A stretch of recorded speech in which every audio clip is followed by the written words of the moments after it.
here with us today, so they will not be playing with him live, and haven't been able to get as many scrims as Cloud9 have. Yeah, and honestly, that is a big topic for the intro of this match. Like that it's definitely a rough spot. You saw, Licorice is, brought in the cutout. They've got the cutout set up there. It's at the computer. But he is playing from Mexico City, so it is definitely something, they have to work around. But sometimes, Kangas, you're faced with some constraints, and you got to make it work. Meanwhile, on the Cloud9 side, they did over a month boot camp in Korea. So I actually have a lot of favor as far as their prep goes. Whenever you get to get that long of a nice boot camp, they were talking about scrimming both LCK teams as well as challenger teams over there. So really help them get to know their new members and everybody starting to work together. But one thing they picked up there, ban the Skarner. Yes, Skarner has been the highest presence champion globally. I was surprised to see it actually make it through in Game 1 here. But there they are. Thanks, guys. Appreciate it. But Skarner is banned away this time, so it's Nocturne locked in for Oddie Land. What a champion to pilot in your debut in LTA North. Nocturne has been getting pretty popular, and I always do love the vision games that you get when you get a Nocturne. So I kind of like starting out with this. Of course, some of the really good pairings there. Aurora is always very popular. Orianna, of course, passing the ball over to Nocturne is a possibility, but Cloud9 respond instantly with two giant AoE teamfight pickup champions here for themselves. So they know what they're going into, and it looks like they are fine with that choice. The Orianna that we were talking about to pass the ball to Nocturne is like the classic super long range off screen, get that Orianna shockwave traveling. And the Ambessa locked in here too for Licorice, who's returning now to LYON, and the only North American player on this team from the ex-LCS. Piloting the Ambessa, a very strong champion in the top lane. We've seen what she was able to do even in that last series, and rocking a decent win rate right now globally. If it's Renekton locked in, that might be a concern, because win rate for this champion globally has actually been lacking a little bit. It's under 50% right now. Thanatos, though, definitely a big fan of the champion, and I do like it into Ambessa. Ambessa, I'm always worried about scaling, so I wonder if Cloud9 can get like an earlier game plan on board for themselves. Of course, with their first two picks that they slammed and are showing, giant AoE with the Aurora ultimate and Wukong. One of the strongest team fighting junglers on the patch. Seems like Cloud9 are definitely going to index really heavily into that strategy rather than prey on side lanes with a Nocturne or get these like long range Orianna deliveries. So I think I do like that with the current setup of the meta on new season. The new season with so many neutral objectives does favor a lot of these team fight focus groupings. Just a chill guy watching some maybe chill my favorite LTA. Sign yet. That's a good sign right there. But you highlighted the fact, the importance of these grouped up team fights around things like the new Oddie, like the Dragons. And it seems like Cloud9 are doubling down. They're not going to go for a more peel-back defensive style. They're saying, no, we're going to match you for power. Ashe can also set up plays, find people out of position. Okay, so we got a little bit of wombo of our own. Nocturne Orianna delivery plus a Rell and Misfortune for a little bit of answer in that AoE department themselves. When you're looking at that much engage, they're already starting to think counter-engage here with Renata. As soon as you see them coming forward, Renata ultimate is always so nice versus Misfortune also, even though Renata ultimate travels pretty slowly. You kind of cover off one of those big AoEs. Another counter-engage champion that you may be familiar with. I still as a cosplayer, I don't make anything from the RP sales for this. No, nothing for the skin sales. That's crazy. Yeah. Braum, though, matching your style with the bald and the mustache is also a great counter-engage champion when you're looking at all that front-loaded AoE. Used to get Braum, now I get Dr. Eggman. Either way, it is locked in here for C9. Like you said, it's counter-engage. It's also great in those team fights around those neutral objectives, but now they have a little more column A, a little bit more column B, where they can go in if they want to, but they can also peel back from this insane dive of LYON. You talk about Nocturne as a ball delivery system. Ambessa, Rell, both also fantastic at setting up the Orianna for those big combos. So Cloud9 have to play with a lot of respect to the engaged tools of LYON and just keep giving out the emblems to everybody. They'll join the team. We're into game number 1. C9 on the red side, LYON on the blue, and already No early invades from either side. The big thing to keep out for is, do we get lane swaps with these compositions, or are both teams happy with the traditional setups? Yeah, and I'm always really focused on level 1s. When you have strong champions like Braum, who's passive, it's just so massive in level 1s. And so that's why we saw a little defensive opening from LYON there. They had the Tri-Brush warded on the bottom with everybody right behind it, waiting to see if there was going to be like a Cloud9 brute force invade. You know, the lane swap wards that you're talking about have become very popular. Teams looking to get those super deep ones, but nobody goes super deep this game. Doesn't want to take any chances there. And you get this. These are much more like solo queue classic ones where you just grab the ward on the Raptors so you can get that timing. Of course, Nocturne is almost always looking for full clears so you can get your ultimate, but it's a similar thing for Wukong. Wukong also very good scaling jungler trying to play off its level 6. And we're also seeing that both of the teams have opted for the lane swap. So Hena, Lyonz going towards the top lane with Zven and Vulcan following suit. So we'll see if either of these teams is trying to get the better of each other. Who had the read, who had the counter read, as Thanatos and Licorice. If either of these top laners can get ahead, you have the ability to kind of get a snowball going. Renekton at first item, Ambessa at first item, both of them feel great. I just feel like Ambessa as a champion, her kit is so strong. We saw it take down a Cassante earlier. Yeah, I feel like, too, it's a little bit different as far as the timings that they want to work off of. With Renekton trying to use a lot more of the earlier timing. So I wonder, and Thanatos is always known for really strong lane phase as well, and something they wanted to highlight on Cloud9. So very, very anticipated matchup here between him and Licorice, with a lot of Licorice fans as well, I saw in the audience. Also another one of the ex-Cloud9 top laners. A while ago now, but Cloud9 has been around so long that there are so many ties with a lot of the players. And yes, Licorice is definitely one of them as well. Pick an active player, 50-50 that they probably played for that org at one point or another. But as we get a look at all these lanes, it looks like top lane currently shoving in right now for LYON, as Licorice is taking some rougher health trades, and mid lane about the same here. But junglers are passing opposite ways. When I think of which one can make an earlier play, I really think more on the Wukong, but I'm curious if he's actually going to go for something. Yeah, it's pretty much all about the setup of your lanes when you're playing two like level 6 style jungle champs like this. So both of them, like you're saying, they just do the opposite sides, full clears into scuttle crabs, and then the only really time that you want to invest any extra time would be if your lanes are setting you up with a very volatile lane or a lane that has a lot of CC for you to basically make your gank really easy. Otherwise, you basically just go get your ward, then you do your reset and go for another one. Well, but here both it are is in the mid lane right now. There's Saint's some in some trouble. Blaber's going right for him. Doesn't have the red buff available, so Saint can just walk away. Blaber doesn't want to go for the flash. Yeah, that low chunk on a pushed up mid lane member does at least delay them. So does cause Oddie as well to cancel his Rico, but basically got his Raptor ward down, goes for his reset now, and both junglers will look for their secondary clears. No big cooldowns expended in the mid lane, even though that was a little bit dicey with the low health because of the frequent trading that we've had between Loki and Saint, who, by the way, are both imports into the LTA that are very familiar with each other. Both these two players played in LCK Challenger, and they actually played quite frequently. Saint got the majority of the wins here. Of course, he was on the DK Challengers, which was a bit better of a team. And their laning phase was pretty decent, but he generally got the upper hand and was generally had a bit more of a fandom. But listening to it was quite interesting listening to Zven talk about their scouting process and how they picked up Loki and their boot camp that they had down there. They're really, really impressed with his work ethic and the way that he sees the game, and incorporating him into the Cloud9 side. So I'm very excited to see the way that this mid lane matchup does end up going. But there were some voices, some of our contemporaries over in the LCK that pay attention to the Challengers League, saying Saint, arguably the more hype pickup, the more prestigious pickup. I know that LYON fought pretty hard to get him onto the roster, so they're still pretty happy with their mid laner here. No one's gotten a big lead over each other in the mid lane so far, but You never know with players of this caliber. Whoever's able to get that early lead can just run away with it. But I also want to talk about some of the players on LYON that have been around the LLA for a while. Lyonz in particular,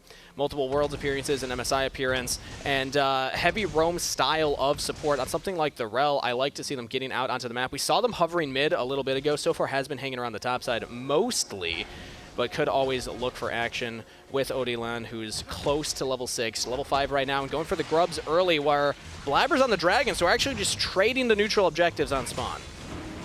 Yeah, should not have too much action. Licorice comes up to get a peek, but it's really just confirmation that it is objectives traded. And again, I generally do favor the grubbies in it. Oh, they're actually going to have Saint roam down too, and they get Blaber off the dragon. It. That's the ultimate use. Now, can Loki make anything happen here? Between Worlds is available, but Licorice and Saint just walk away. Okay, so it is just going to be Blaber's flash. It does delay him on the dragon, but no flash for the Wukong does actually diminish your threat of your level 6 power. So we'll see if Cloud9 are still going to be able to get off nice Blaber level 6 play. Meanwhile, since they have so much vision on Blaber and they know that he's stuck down there at the dragon longer, you get a little counter jungling as well. I wonder if Blaber will read it, that his red buff's probably being taken right now, and go for his own invade. There is a window to do it, but I actually like this from Lyonz. It looks like he's running towards the bottom half of the jungle to maybe cover that. Yeah, there's a couple of things here where you have priority in your mid lane and your top lane. So like you're saying, you get the first reset on your support for LYON here. So LYON gets out to cover that possible invade, and you've had constant pressure from this Orianna, from Saint in the mid lane. Who was able to, of course, make that roam over to the dragon. So Saint looking quite good so far, very early on into the series, even though we have had no blood. They're just biding their time, Kobe. Everybody here is just waiting on the edge of their seat, thinking, when is it going to happen? When is the big fight? Now that level 6 for Nocturne has been hit, could happen at any moment once you're ready to go for that big play, maybe a dive. But with no neutral objectives, arguably less likely to happen. It might just be still a farm fest until that second spawn of grubs. As surprise, surprise, I'm gonna guess we're getting a ravenous Atacon here.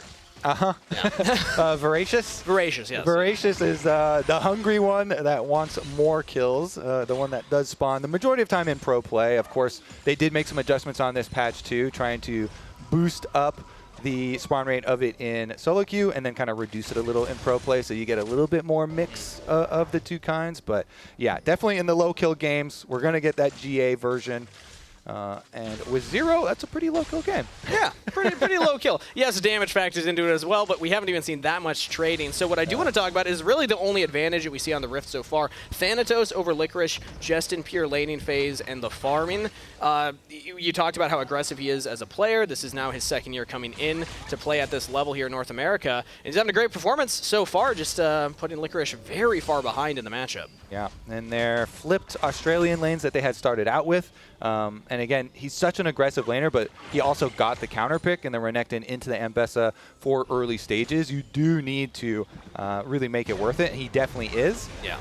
Ooh, but now we have the first Paranoia used. No flash available on Blaber, remember, and now the bullet time over the top, but he's just going to Cyclone in, go for the engage. Oh, interruption from Vulcan onto Lyonz, who's now in trouble, has to flash away, but here comes Loki between worlds. Oddie low, flash forward from Zven for first blood. C9 with the counterplay. A lot of credit to the Cloud9 bottom lane there, and then to Loki as well for the earlier roam coming down on the Aurora. Big ultimate from him.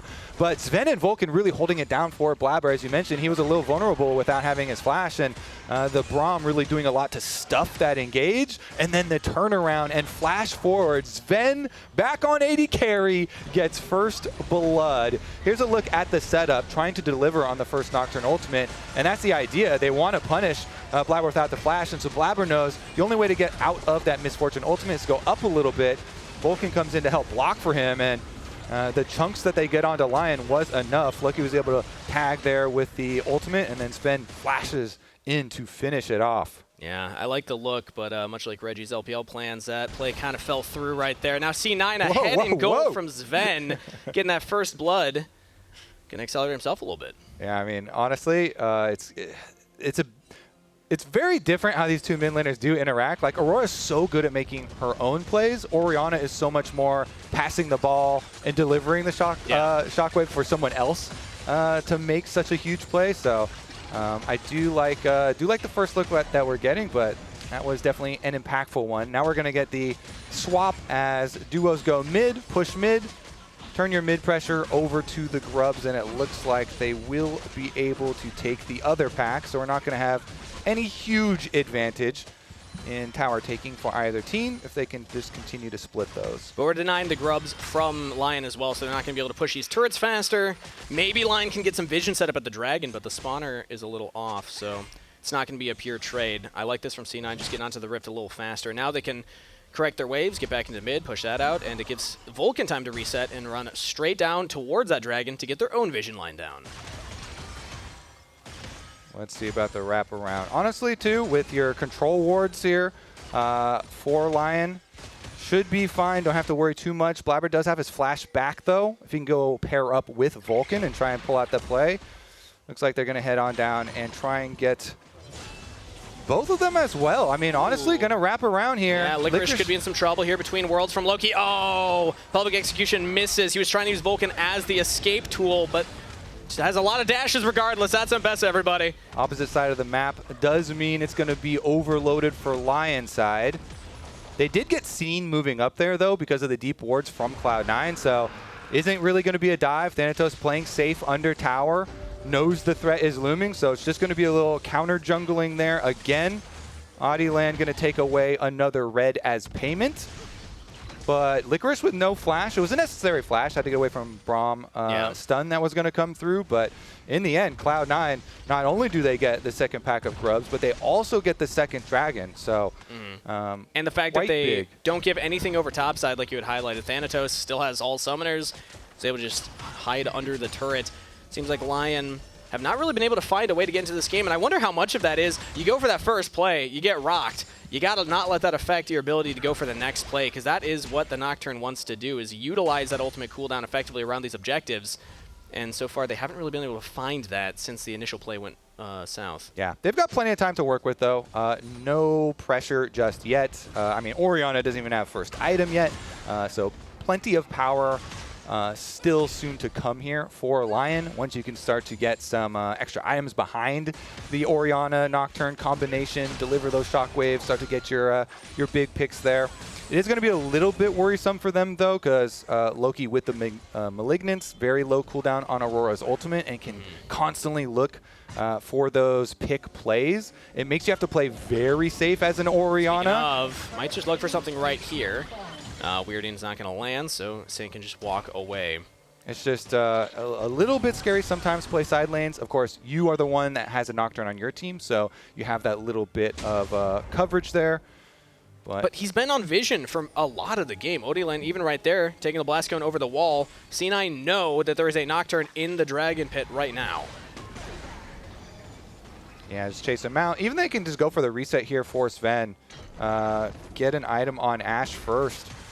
Full reset and then actually look for it. So looks like they're controlled, nicely controlled here for Cloud9.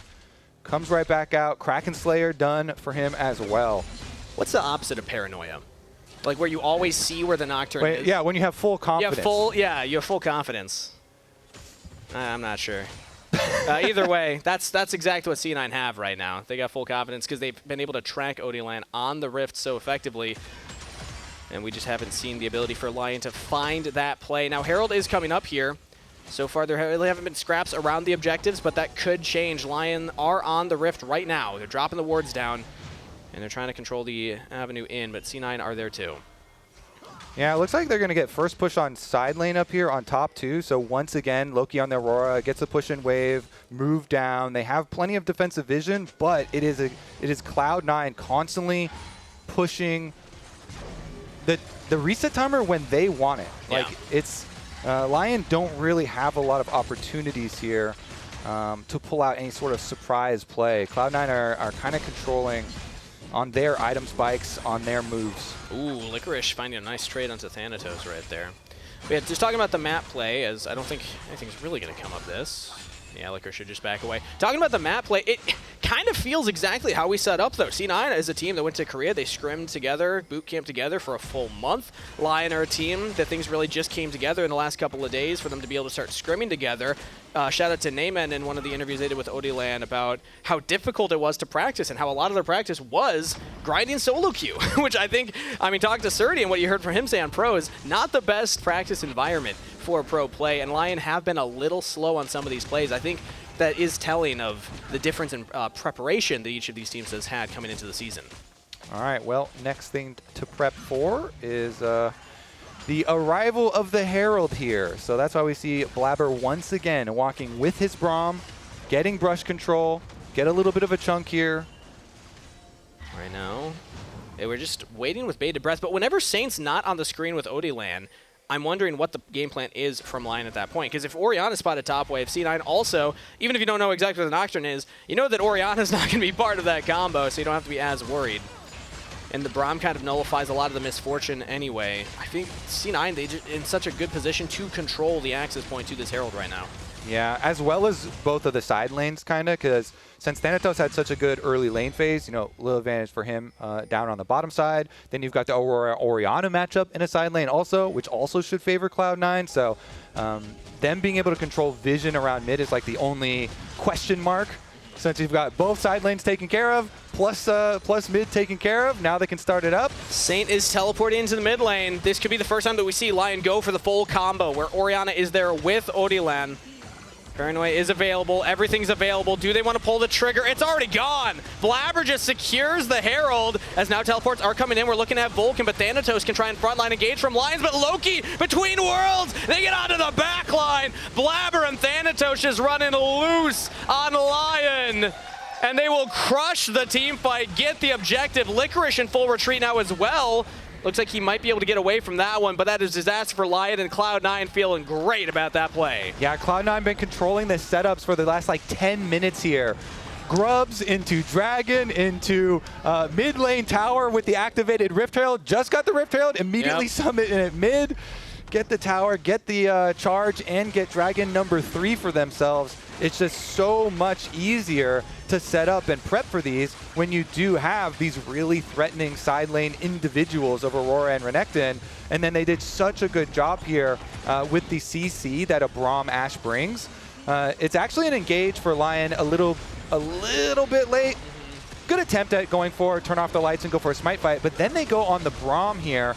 That's exactly what Cloud9 would like. A lot of cooldowns used on him. They even, Licorice only gets the ultimate, the public execution on him too, even though by that time the fight's already won and they ran all the way through. Yeah. Aurora did such a good job. That ultimate is so good at these like middle of the map fights where you can get a giant pincer on people. Exactly, and you look at how they positioned around the Herald too, there really wasn't a good avenue for Oddie to press R and get a shockwave onto multiple members. Everyone was so spread out, and there's a Braum in front of them. So it's like, do I go in the Braum? Do I go behind them? Because then Braum's gonna stop my team from following up. Like, there really isn't a great avenue for LYON to actually get into that moment, and you gotta credit Cloud9 for that. They're playing this very defensively very well. Yeah, it's one thing to like go for, you know, a smite steal or something on an objective. Another thing to then kind of be in a terrible space to fight the team fight, because you lose way, way, way, way more from the team fight than just giving up a Herald, you know. Oh, but they're going for round 2 right now, and this time they almost find it between worlds to dodge out the damage. And Loki just outplays Oddie with the team behind him. Credit to LYON for the attempt, but C9 yet again answer in kind. And everybody at home with God Vision, you know, seeing the whole map here, sees all Cloud9 just waiting for this play. Yep. The defense is there waiting behind him. Loki knows what he's doing, standing out there. They bait him in. They take out the cooldowns, and let's see. Ooh. Change of Crystal Arrow goes a little wide. It was close. That was the first. Was that the first like proactive pick attempt that C9 has made? They made a lot of plays at objectives, and then they've turned a lot of engages onto them.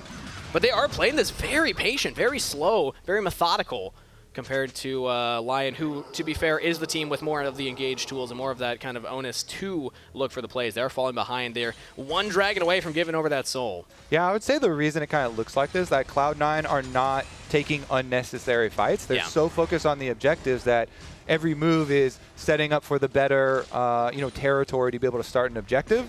And then if LYON come to you, then you can actually have a better team fight, and they showcase that. Or if they don't go to you, then you just get these objectives anyway. And so they've been able to rack up so many. Now we're facing Dragon Soul Point on the way. Voracious Otacon already here and waiting. And another attempt on bottom side, now with 4 members of LYON lying in wait. Licorice as well has teleport ready, so they could try and invest everything in an Otacon side of the map fight. If not, like it does feel like Cloud9 will continue to control all these setups and not allow them a way back in. They're going to have to make it snappy. And the thing about how patient Cloud9's playing this so far, and Otacon being on the bottom side, once Baron spawns, theoretically C9 could make a play for that instead. That's one of the things about Otacon and how much it's done a wrench in pro play priority around this point of the game is, yes, this is up, but give it a couple more minutes. Baron will also be up. Dragons will also be spawning. That's going to be the Dragon Soul and Otacon on the same side of the rift. Yeah, I think next goal on the list here for Cloud9 are the outer towers. The side towers still standing. Just focus on that gold first. So like you're saying, it's actually beneficial for them to have both Otacon and Baron up at the same time. So you've got plenty of time to work with there. Invest the next couple minutes, get that little bit of extra gold, take away the safety of those outer towers on the side lanes. And then you really have a dangerous situation for LYON where map is open and there are very, very expensive buffs on the Rift with Otacon and Baron. And that might be just what Cloud9 have been building towards. The Flicker Blade build for Zven, by the way, this is a fun one. Did see it a little bit in, I believe, LCK. And you just spam hawk shots because you can constantly get such good cooldown refund on the long cooldown. Saint still has a turret for now, but it's about to go down. Objectives. Yeah, just like you were saying, that is the focus for C9. Take out these outer turrets, and guess what? Dragon spawning in 30 seconds. Perfect timer for C9. And Cloud9 already had all this control before they had like infinite hawk shots with the Flicker Blade Ashe. Yeah. And now Zven's like, you know what? We actually do have God vision. I'm just going to spam out hawk shots. We already have a nice gold lead. We already have objectives lead. So now with the extra security of all that vision. And now they can just confidently walk up like this too, because they see everyone bottom there. They know that Lyonz was alone for a brief moment.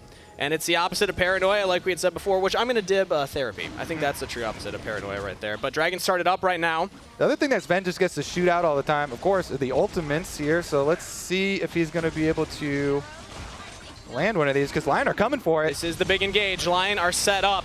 We've talked about how much their comp can work, but what if they get engaged on instead? C9 say, we're tired of you pulling the go button. We're going to do it ourselves. Low health bars, but they are chasing away LYON, who are split apart right now, but Licorice does get one kill. That's a big shutdown. Loki in trouble. LYON are actually winning half of the fight. C9 push away Lyonz. Maybe they can take him down, but that is a Dragon Soul denial for LYON. Ambessa scaling, baby. Licorice got to 2 items there. He was able to get in, kill off Blaber and Loki. Lyonz running for his life, finds a blast cone, finds a hex gate, and he's out.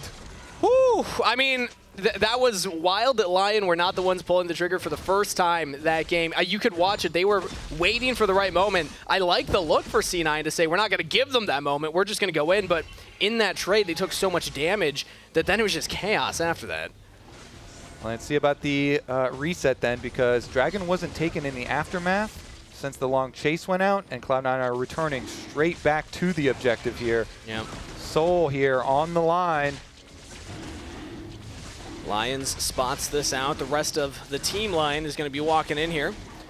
Oddie Land does have paranoia again, so we could just go for round 2. Look at Licorice on the side here. He's getting engaged on, but the lights go dark, so no one from C9 knows what's happening. The shockwave onto 3! That's what they've been looking for all game. Lyonz over the top, but C9 have absorbed it yet again. Nobody falls from Cloud9, and they will turn the fight yet again. C9 about to wipe the fight, get the Dragon Soul, and they just can do no wrong. Perfect execution. execution means nothing. Loki picks up the ace. Loki jumping between worlds for the triple kill on the Aurora. It looks good for Cloud9 in 2025. That is a Dragon Soul. That Dragon Soul is going to parlay into a Baron as well. Yeah, what a swing here. That looked like the best engage so far from LYON, but it just was not enough. Call it the gold lead, call it the positioning, whatever you call it. It's C9 that's about to be wearing purple right now. And that's 2 objectives back-to-back. They didn't even go for the Atacon. They're like, no, there's bigger fish to fry on this rift. And they pick up the Baron. All right, that's going to be a reset. And there's so much standing gold on the map, too. With only 2 towers taken previously, there's a lot of gold for Cloud9 to collect with the Baron. Let's take a look at the fight, though, because they did get a large shockwave, but it's so sectioned off from the rest of the team. You saw there was no follow-up there. Yeah. Big shockwave, but bigger between worlds from Loki on the chase down. And then even this separated fight just benefited Cloud9 so much. Them being grouped to be able to chase off the fringe players there from LYON. Again, so much of this game, Kangas, has been about setup and approaching the fights here. This time, again, a little bit split for the side of LYON, and Cloud9's focus really comes through. And again, just the comfortability that each of these players is demonstrating alongside each other. Very impressive for a team this early in the season. Now they're looking for a dive under the turret on the Licorice. He can't even move, man. Lyonz tries to turn it back, but he might just go down too. The concussive blow lands from the Winter's Bite. Loki slowing him down as well. He gets back to the turret, but the tier 2 turret will fall. When was the last time you saw Ambessa get 0 dashes? That's a good point. That's the only time. Ambessa 0 dashes, just gets CC'd from 100 to 0. Licorice down, and the base is wide open. Yeah, it's going to be a 5 versus 4 for a little bit here. Plus the Baron buff means that C9 can just continue the siege. 2 cannon minions in the top lane. They're going to take the middle turret as well. And LYON, I don't think they can stop either of these. They just don't have the wave clear or the damage to kill these Baron-empowered minions. So C9 are cracking the base. Open inhibitors.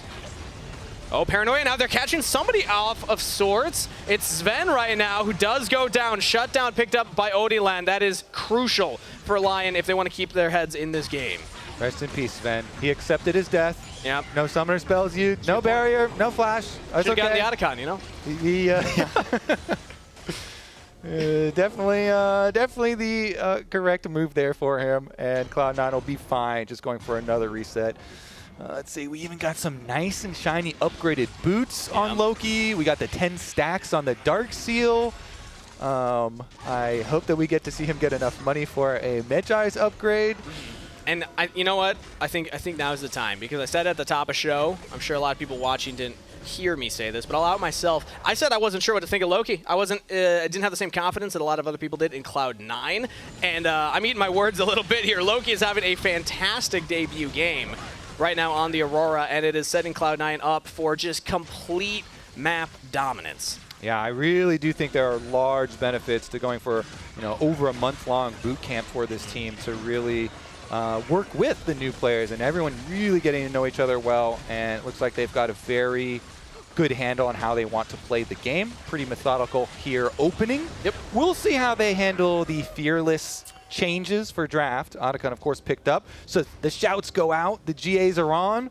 Now it's time to run it down. Of course, you give a little bit more gold when you try and just rush headlong in and give up your Guardian Angels. 200 now instead of the 100, but that's the thing. You don't have to just rush in and int your lives away for a turret. When you're this far ahead, they can just use this to win the team fight, and they don't even have to go down themselves. Blaber the focus right now, but he's just soloing Odieland over the wall between worlds. He's trapped in the whirlwind. Cyclone goes down. Nobody's falling from C9. The same cannot be said for LYON.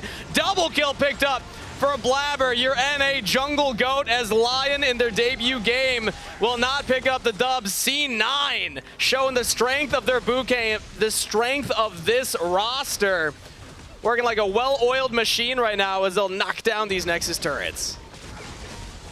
All right, there's one left. Everybody get him! Licorice! The ace comes through for Loki. 7-1 and 9. Welcome to the LTA, to C9's new mid laner with a roar. They will stamp a victory on game number 1.